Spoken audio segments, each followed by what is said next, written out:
Bien, ce matin, on continue dans l'Évangile selon Jean. Pour le meilleur ou pour le pire, c'est la section, c'est l'histoire probablement qui est le mieux connue, entre autres parce que c'est le miracle, à part la résurrection de Jésus, qui est dans les 4 évangiles. Fait que c'est le seul, à part la résurrection de Jésus, qui est inclus dans les 4 évangiles. La section pour ce matin, c'est Jean 6, 1 à 14. Alors, c'est la multiplication des pains. Ça, j'ai mis des poissons et des pains. Comptez-les pas, il y en a juste 3, mais dans l'histoire, il y en a 5. Puis dans le fond, ce qu'on voit, ce que Jean est en train de nous démontrer encore, c'est des preuves que Jésus est vraiment le Fils de Dieu. Comme on a relu, et l'objectif de l'Évangile de Jean encore, on le trouve dans Jean 20, 30, 31, que Jésus a fait encore en présence de ses disciples beaucoup d'autres miracles qui ne sont pas décrits dans ce livre, mais ces choses ont été écrites afin que vous croyiez que Jésus est le Christ, le Fils de Dieu, et qu'en croyant vous ayez la vie en son nom. Fait que c'est la raison pour laquelle Jean inclut ce miracle-là dans l'évangile qu'il est en train d'écrire. Et c'est aussi une preuve qui est massive. On voit qu'il y avait 5000 hommes. Les estimés que j'ai trouvés, c'est que ça serait comme entre 20 et 30 000 personnes étaient présentes lors du miracle. Et pas juste présents, comme si on allait à un spectacle de magie au Centre Bell, on pourrait être 21 000 quand ils font des spectacles qui forment une portion de la salle, mais quand même, on pourrait être 21 000 personnes pour regarder qu'est-ce qui se passe. Et des fois, ils vont demander à des bénévoles de venir participer. Mais pour ce miracle-ci, tout le monde a participé qui était présent. Alors, tout le monde a touché au pain, au poisson, a vu les paniers se promener. Alors, c'est vraiment massif comme événement de preuve, pas juste de témoins oculaires, mais de témoins participatifs. Et aussi, c'est quelque chose qui est complètement indéniable. Est-ce que pour les contemporains de Jean, même à l'époque où il a écrit, l'histoire de cet événement-là aurait propagé d'une façon incroyable parce que, comme on voit au verset 4, c'était la Pâque qui s'en venait. Alors, il y avait des gens qui se promenaient. C'était pas juste comme un village entier qui avait tous vu la même affaire. Puis là, on pourrait dire, OK, mais il y a quelque chose dans l'eau, dans ces villages-là, qui ne fonctionne pas. Mais il y avait vraiment des gens qui arrivaient partout. Et c'est aussi quelque chose que pour les Juifs avait une grande signification parce qu'eux, ils savaient que la seule personne qui était capable de produire de la nourriture de façon miraculeuse, c'est Dieu. Ils se rappelaient de l'histoire, ça faisait longtemps, mais ils se rappelaient de l'histoire des cailles et de la manne dans le désert. Ils savaient que ça, c'était pas quelque chose qui se faisait par n'importe qui, à n'importe quel moment, dans même leur propre histoire. C'est aussi, ça c'est le 4e miracle dans l'Évangile de Jean, et c'est un miracle de création. Alors on a eu des miracles de restauration, comme quand Jésus a guéri l'homme paralytique. Il y a une restauration du fonctionnement de son corps.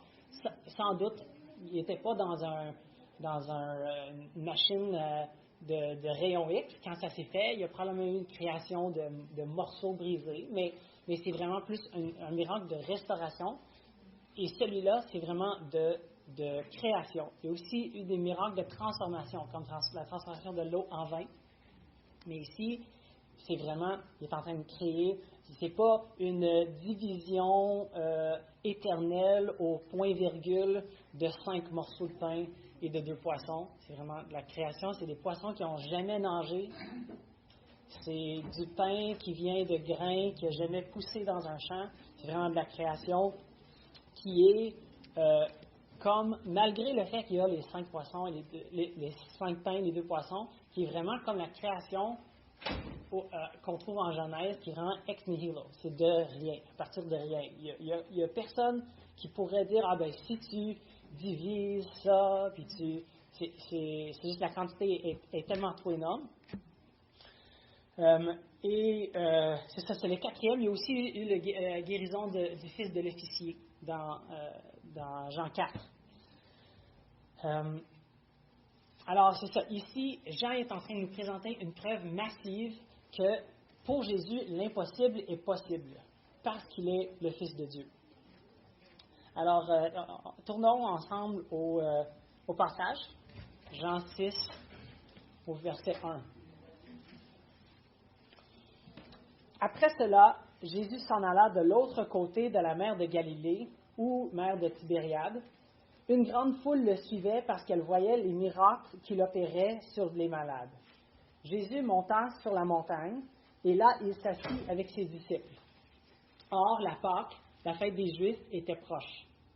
Ayant levé les yeux et voyant qu'une grande foule venait à lui, Jésus dit à Philippe, « Où achèterons-nous des pains pour que ces gens aillent à manger? » Il disait cela pour l'éprouver, car il savait ce qu'il allait faire. Philippe lui répondit, « Les pains qu'on aurait pour 200 deniers ne suffiraient pas pour que chacun en reçoive un peu. » Un de ses disciples, André, frère de Simon-Pierre, lui dit, « Il y a ici un jeune garçon qui a 5 pains d'orge et 2 poissons. Mais qu'est-ce que cela pour tant de gens? » Jésus dit, « Faites-les asseoir. » Il y avait dans ce lieu beaucoup d'herbes. Ils s'assirent donc au nombre d'environ 5000 hommes. Jésus prit les pains, rendit grâce, et les distribua à ceux qui étaient assis. Il leur donna de même des poissons, autant qu'ils en voulurent. Lorsqu'ils furent rassasiés, il dit à ses disciples, « Ramassez les morceaux qui restent, afin que rien ne se perde. » Ils les ramassèrent donc, et ils remplirent 12 paniers avec les morceaux qui restaient des 5 pains d'orge, après que tous eurent mangé. Ces gens, ayant vu ce miracle que Jésus avait fait, disaient, « Celui-ci est vraiment le prophète qui doit venir dans le monde. » Je ne vais pas faire avancer, mais... Alors ici, on se trouve devant une situation, on a la situation initiale, comme dans toutes les narratives. Jésus, il est sur le côté de la mer de Tibériade, la mer de Galilée. Alors, ici, je ne sais pas si c'est ici par terre, pas vraiment. Ici, là, on a Jérusalem. Okay, là, ça, c'est la mer morte. Ici, on se trouve ici. Alors, dans le chapitre 5, Jésus, il est dans cette région-là. Puis, un peu de temps après, c'est comme ça que la section commence, Jésus est rendu autour de la mer ici, en fait sur le côté ici, qui est déserte. Dépendamment des commentateurs, ou en fait, selon quelle fête se passe dans le chapitre 5, ça serait soit la fête des tabernacles qui serait 6 mois avant Pâques, ou c'était Pâques, fait que c'est 6 mois un an plus tard. Alors, entre les deux chapitres, il y a un délai de temps. Puis on voit aussi dans les autres, on est ici sur la mer de Tibérie, là, on voit que dans cette période-là, dans les autres évangiles, il y a eu plein de choses qui se sont passées. Jésus a envoyé les 12 divisés en groupes de 2 pour aller enseigner, guérir. Il y a eu la décapitation de Jean-Baptiste qui vient de se passer. Alors, Jésus ici, son objectif avec ses gars, avec ses disciples, c'est de prendre du temps, juste eux, à l'écart. Alors, ils s'en vont sur le côté de la mer. Probablement, les chiffres, c'est les autoroutes qui sont là présentement. Ça n'existait pas à l'époque. Mais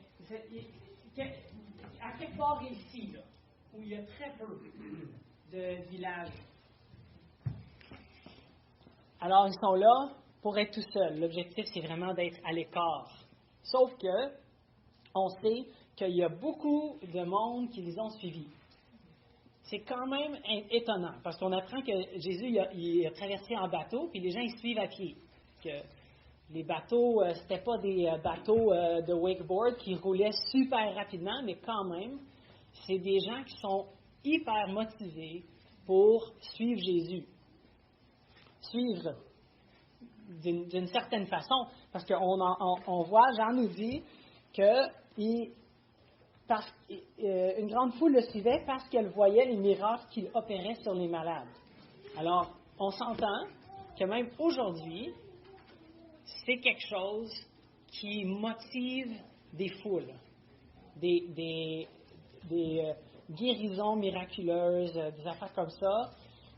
Quand on entend parler de ça, des fois peut-être on est comme un peu méfiant de ça, mais il y a comme quelque chose qui nous intéresse parce qu'on n'aime pas ça être malade, on connaît des personnes qui sont malades, la maladie, parce qu'on est créé à l'image de Dieu, on reconnaît, je crois que c'est pas normal, on n'aime pas ça. Fait que les gens, ils reconnaissaient ça en Jésus, puis ça les a motivés assez pour aller le suivre dans un endroit que Marc et Matthieu nous disent était déserte.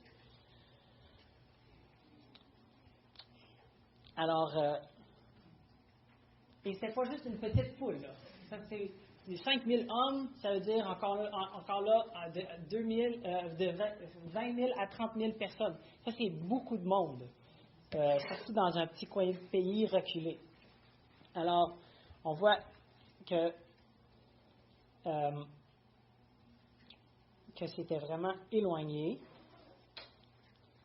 Et alors, dans cette section-là, on a quelques personnages qui ressortent.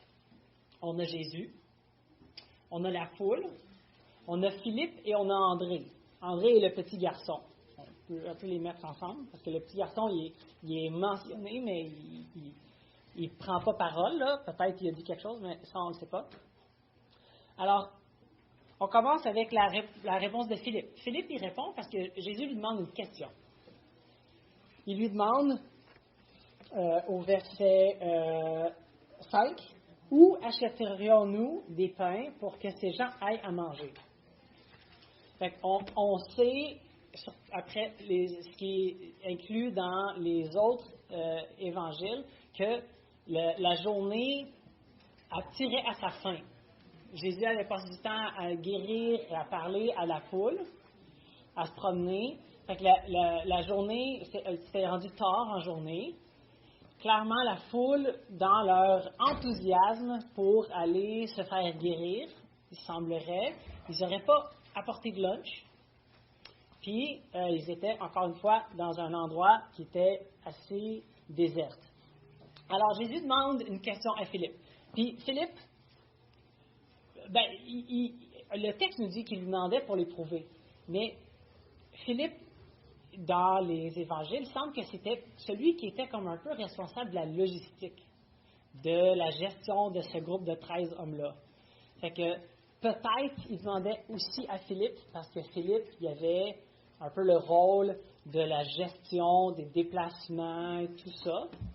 Aussi, on sait que Philippe venait de Bethsaïda, qui n'est pas loin de où il était. C'est peut-être une question de connaissance locale. Il connaissait les places où il y avait les meilleurs pains, je ne sais pas, mais c'est possible. Mais on sait que la raison pourquoi il a demandé à Philippe, c'est parce qu'il voulait l'éprouver. Parce que dans le fond, là, il est en train de demander à Philippe de résoudre une mission qui est impossible. Puis Philippe, dans un sens, il reconnaît que c'est impossible. Ayant de l'expérience dans la gestion de groupe, lui, il regarde la foule, puis il fait des calculs dans sa tête. Là. Lui, il dit que 200 deniers, ça ne serait pas assez pour que tout le monde ait comme une bouchée, un tout petit peu de presque rien.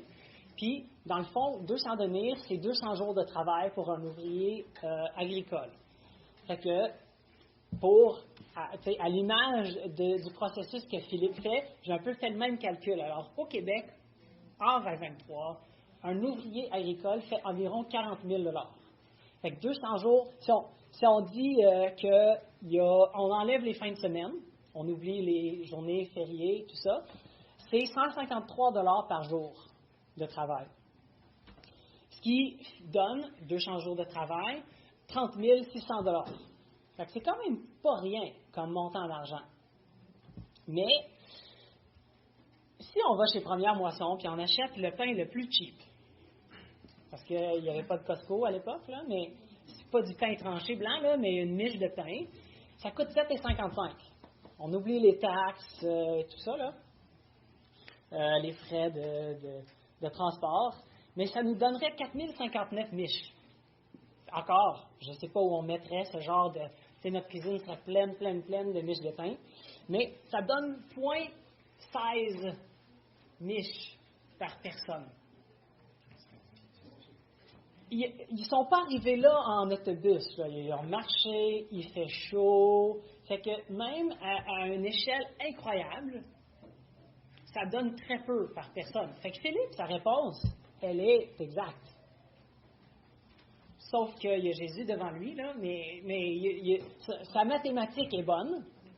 Puis ça, on ne parle pas du fait qu'il faut que quelqu'un fasse ce pain-là. Il a pas pu, ça aurait été impossible d'appeler une boulangerie et leur demander de commencer ça il y a 2 semaines puis de les mettre au frigo. Il n'y en avait pas. Fait que, mis à part les mathématiques, c'était impossible, même s'il y avait un gars qui est comme, ben moi je fais des pains, mais il y avait juste trop de monde. C'était vraiment, vraiment impossible. Pas de Amazon Prime où on livre tout de suite. Pas de Costco où tu peux rentrer puis sortir avec un camion cube plein de vivres. Il n'y avait vraiment aucune solution à ça, surtout parce qu'il était au milieu de nulle part. Je ne sais pas si vous avez déjà été au milieu de nulle part. Nous, pas vraiment, mais on est allé à Kegaska. Okay? Ça, c'est la fin de la route, la 138. Puis, je ne sais pas si je vais être capable de faire ça. Je l'avais essayé à la maison, mais là... pas exactement le même. OK, fait que c'est ici, là, c'est Kegaska. Alors, je vais juste vous montrer, en référence à où nous sommes, qu'est-ce que ça veut dire, là.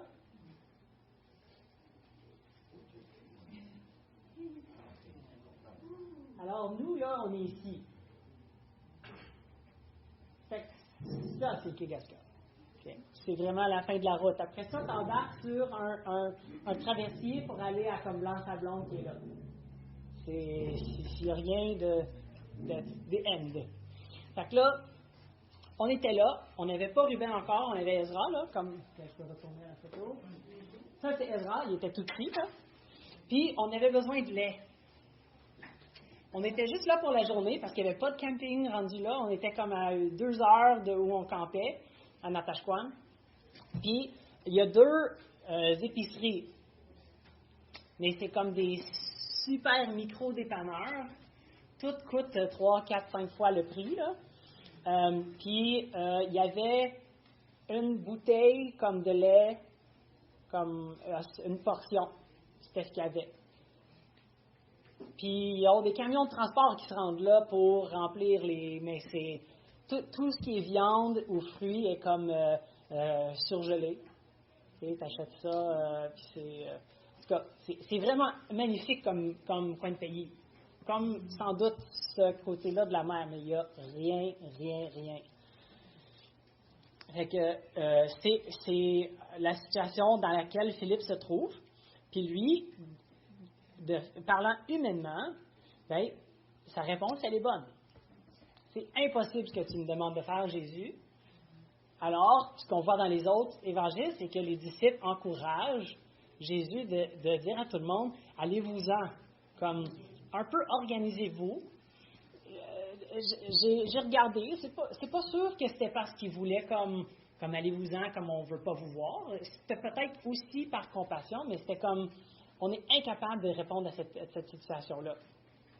Puis, dans le fond, André, bien que sa réaction est un peu différente, sa conclusion est pareille.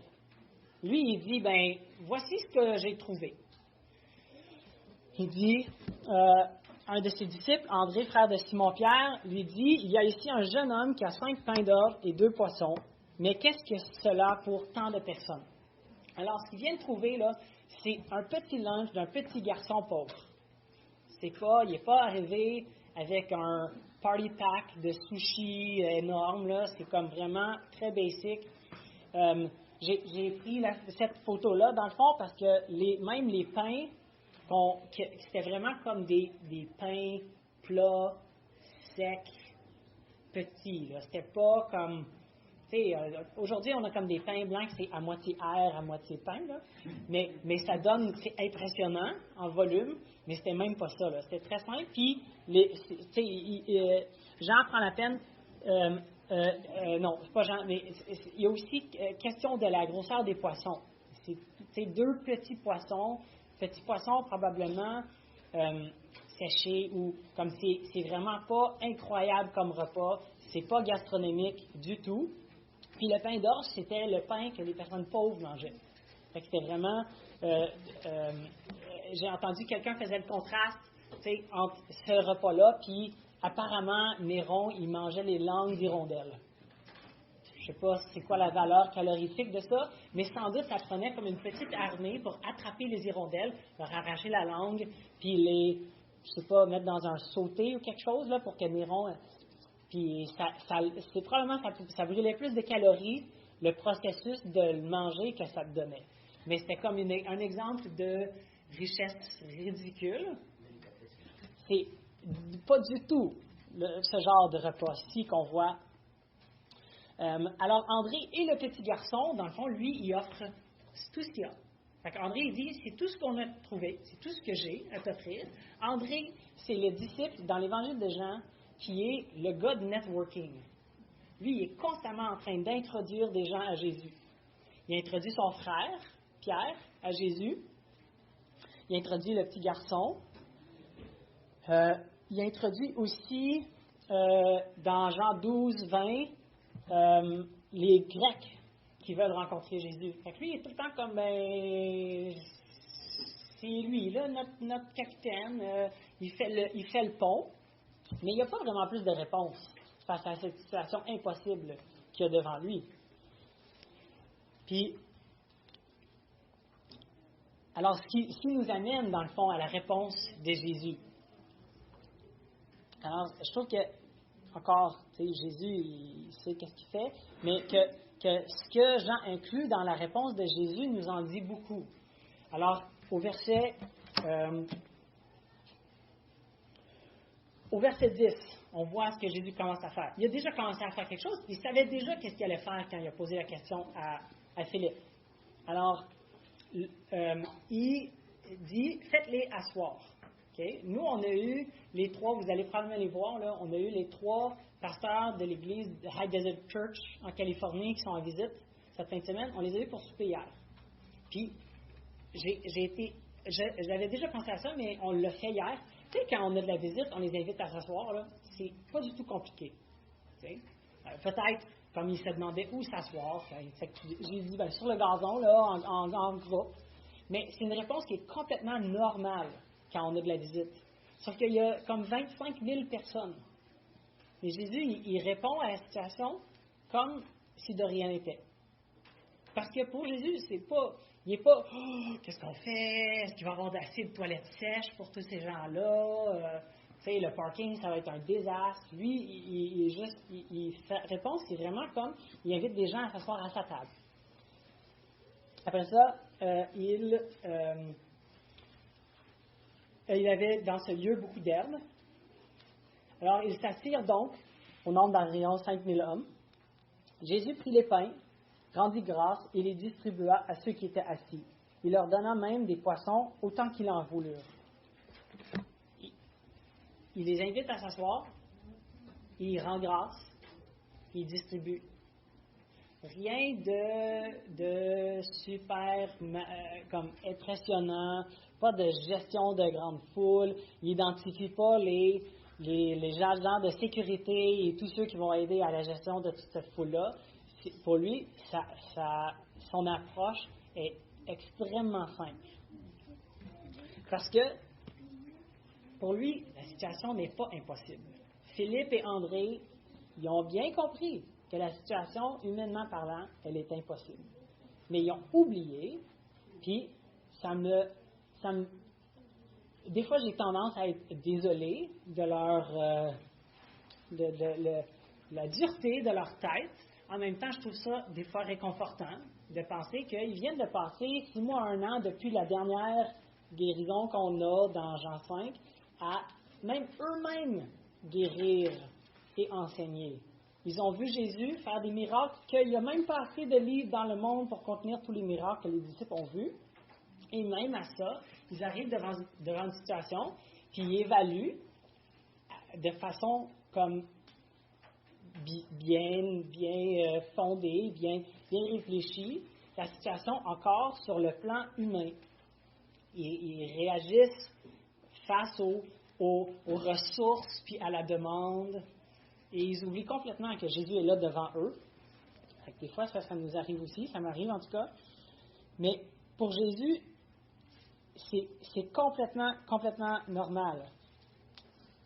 Et il y a dans ça encore plus. Ce miracle-là, il continue. Le plus que j'ai lu les commentaires, que j'ai étudié le texte, le plus qu'il y a des affaires qui rendent ce miracle-là complètement incroyable. Il y a la quantité. Ça, c'est juste ça. C'est incroyable, la quantité. Parce que là, on a parlé en passant, on a parlé de la mathématique du pain. Là. On n'a pas parlé de la mathématique des poissons, ce qu'on ne fera pas. Mais vous comprenez que les protéines, c'est encore plus difficile à trouver. C'est beaucoup plus facile à produire parce que ça essaye d'éviter, ça ne veut pas se faire attraper. Et ça se transporte très mal, même aujourd'hui. On a souvent des bris.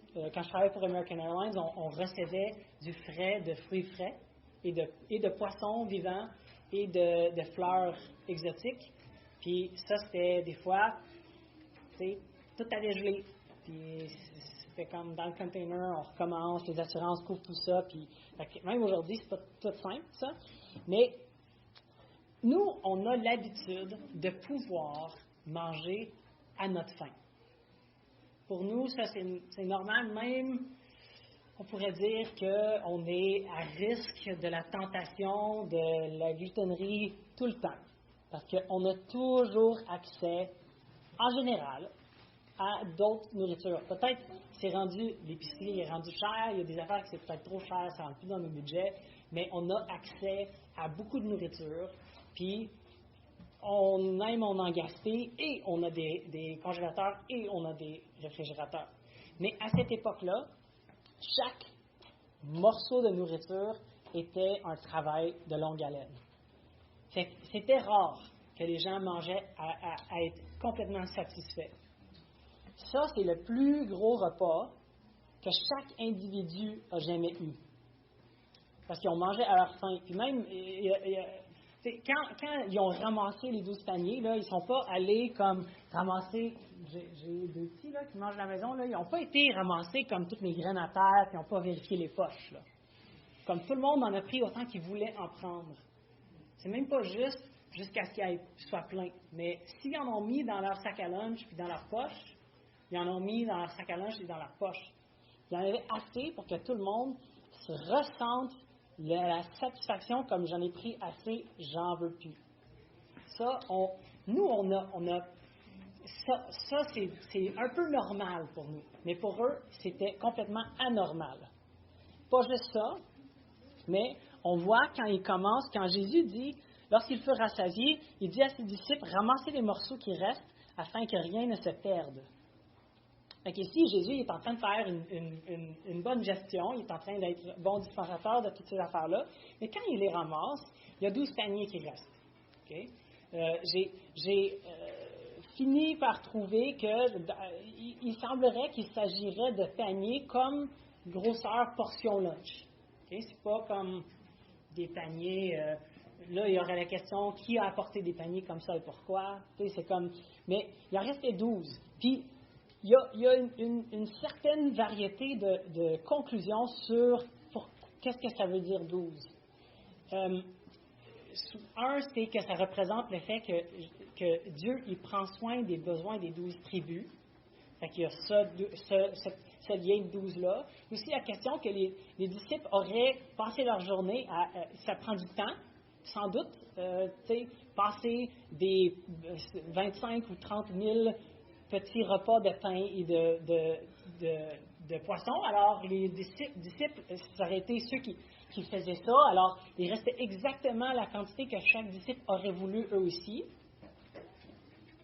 En tout cas, on n'était pas là. On pourrait peut-être demander à Dieu, rendu là, pourquoi 12? Mais tout ce que ça démontre, c'est que Jésus, malgré l'étendue massive de ce miracle-là, il y avait une composante extrêmement spécifique dans ce qu'il faisait.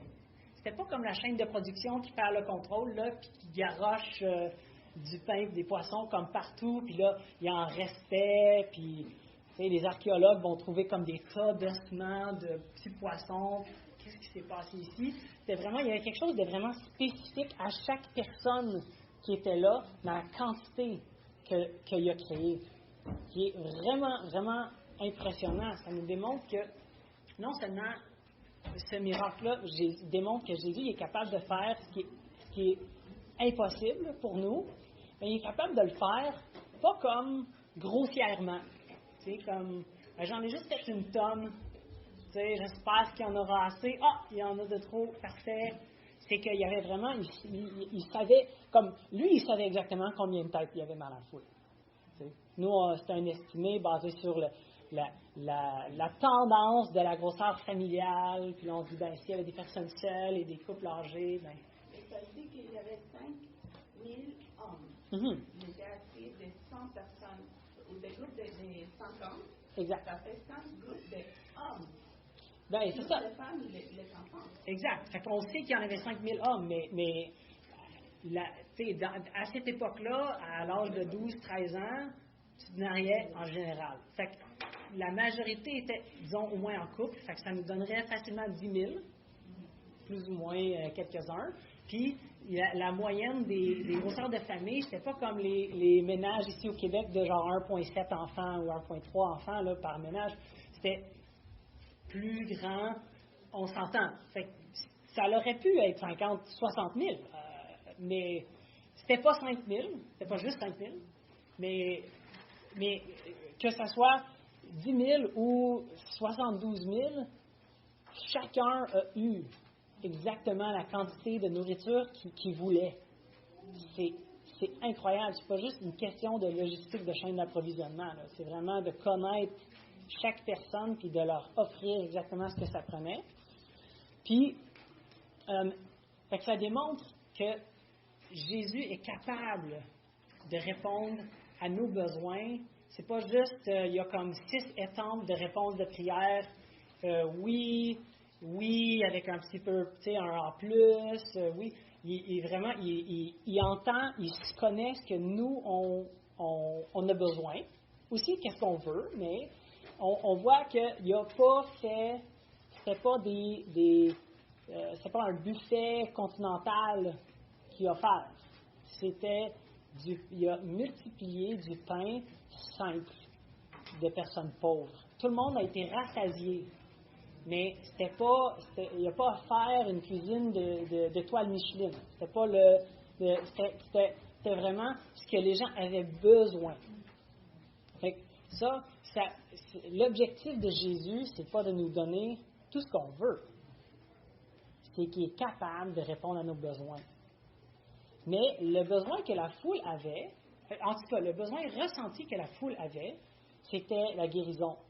Ils n'ont pas pensé à la nourriture. Fait que ça ne veut pas dire que ce que Jésus nous donne est ce qu'on pense avoir besoin non plus. Fait que, comme on reconnaît qu'il est capable de tout faire, ce qui est selon sa volonté, mais il ne fait pas tout ce que nous, on veut, selon notre volonté. Des fois parce qu'on ne réalise pas ce qu'on a besoin. Des fois, c'est parce qu'on demande des choses que lui sait qu'on n'a pas vraiment besoin. Alors là, ça introduit la réponse de la foule. Alors, à la fin, au verset 14, alors on comprend que la foule, peu importe sa grosseur exacte, était nombreuse. Il était là parce qu'il était étonné par la capacité de Jésus de régler leurs maux physiques, leur maladie. Puis là, au verset 14, on voit, ces gens ayant vu le miracle que Jésus avait fait, alors il n'y a personne qui doute en passant de ce miracle-là. Ils ont participé dedans. Fait que ça aussi, Jean, il est en train de nous dire, cette partie-là, il n'y a pas de dispute à faire sur ça. Tous ceux qui étaient là, ils reconnaissaient que c'était un miracle, que c'était impossible, que c'était à cause de Jésus.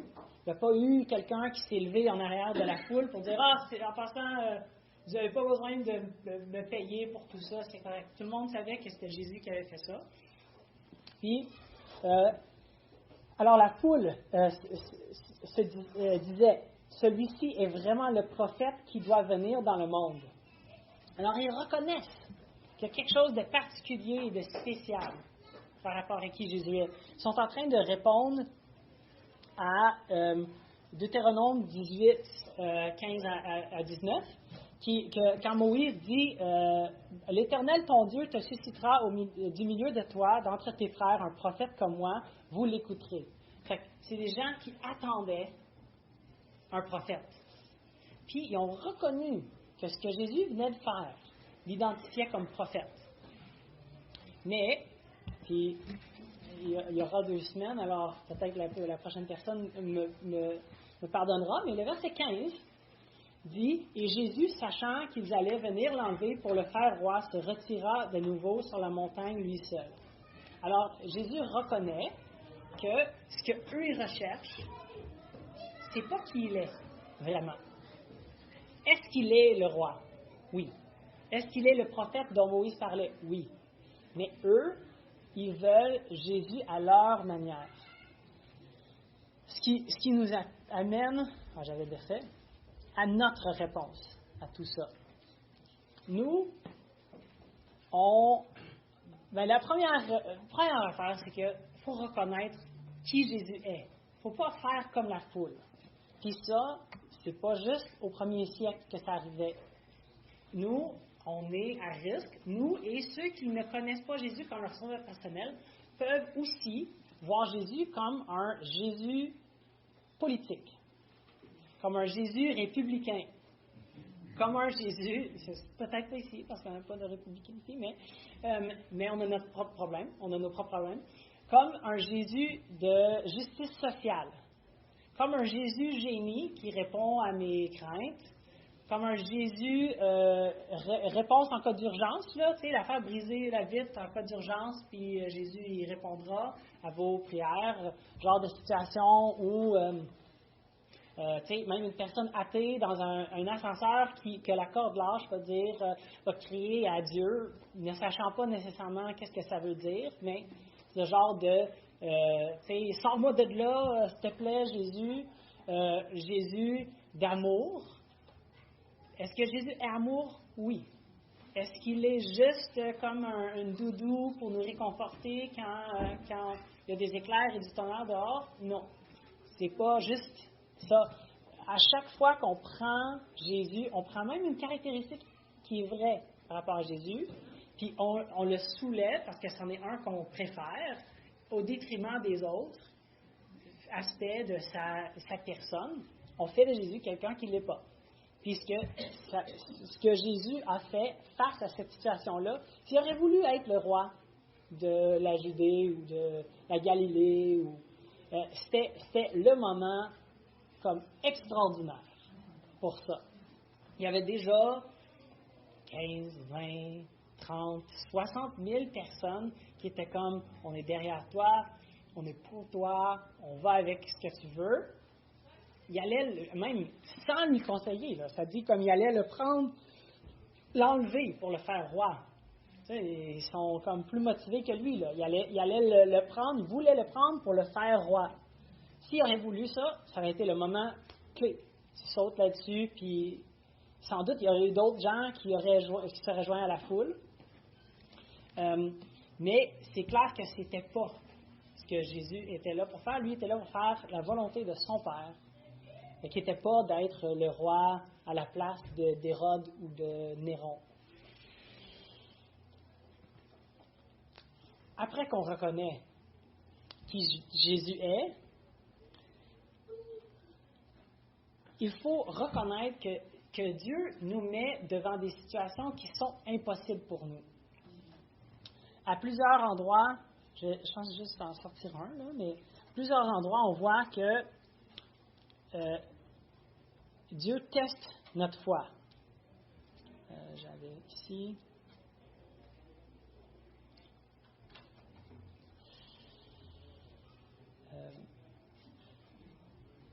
Pardon.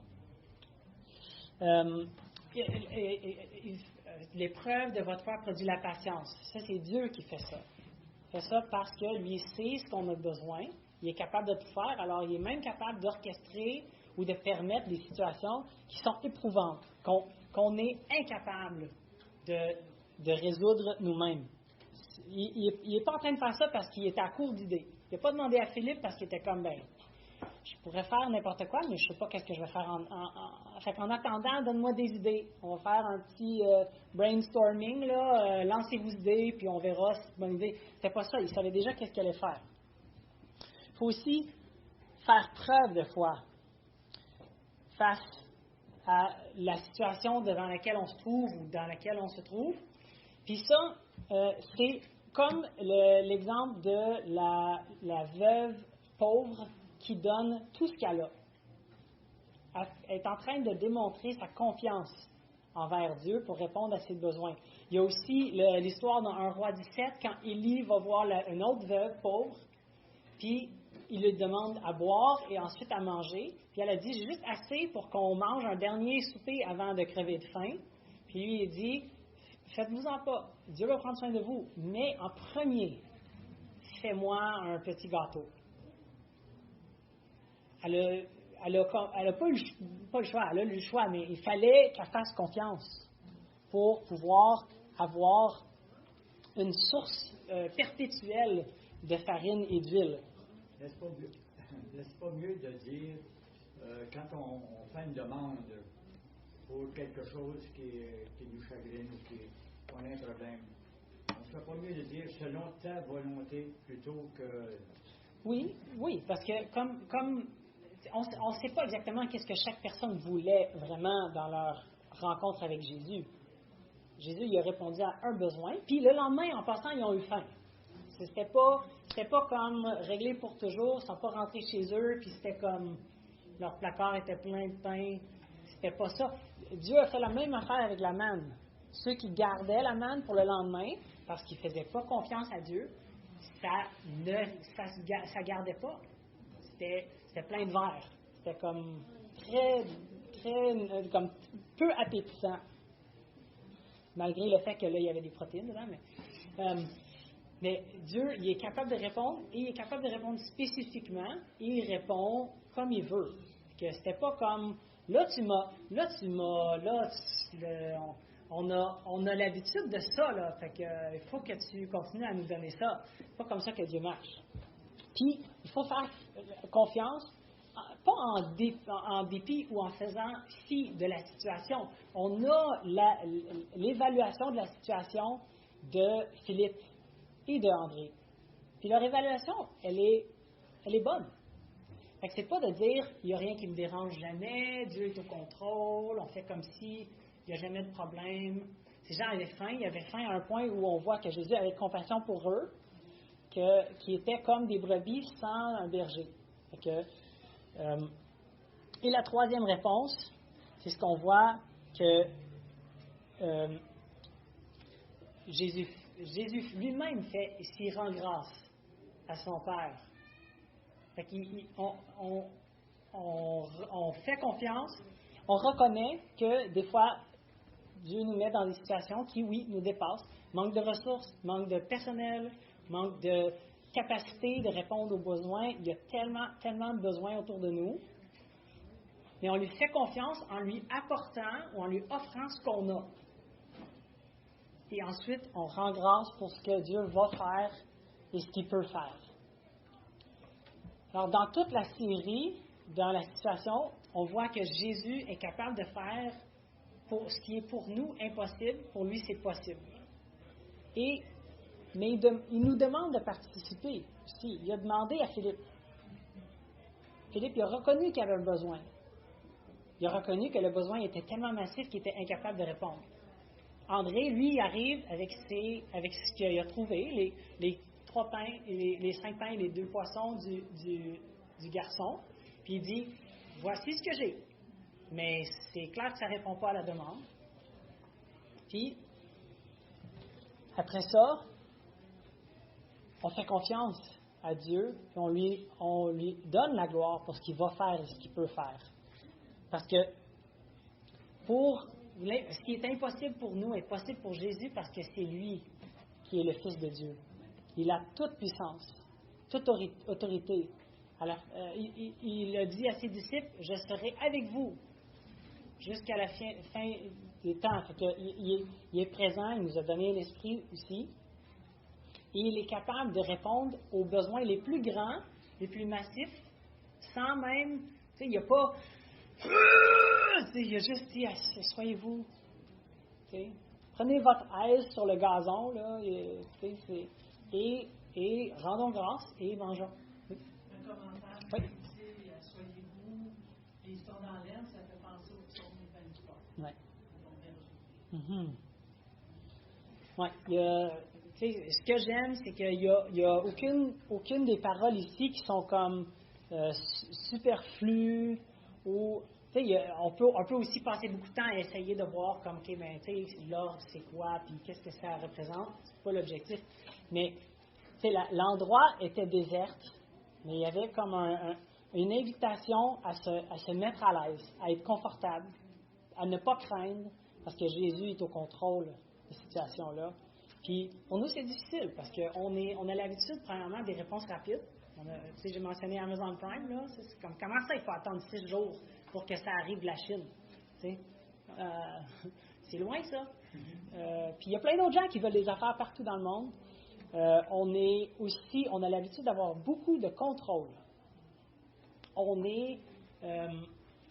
Je parlais au gars de la Californie, ça fait comme 20 ans qu'il y a une sécheresse en Californie. Mais, puis là, ils ont plein de neige, puis ils sont comme wouhou! Et ben là, ils se plaignent un peu qu'il pleuvait trop, mais bon, on ne peut jamais être satisfait, c'est pas juste nous qu'on a ce problème-là. Mais ils mangent quand même. C'est pas la famine.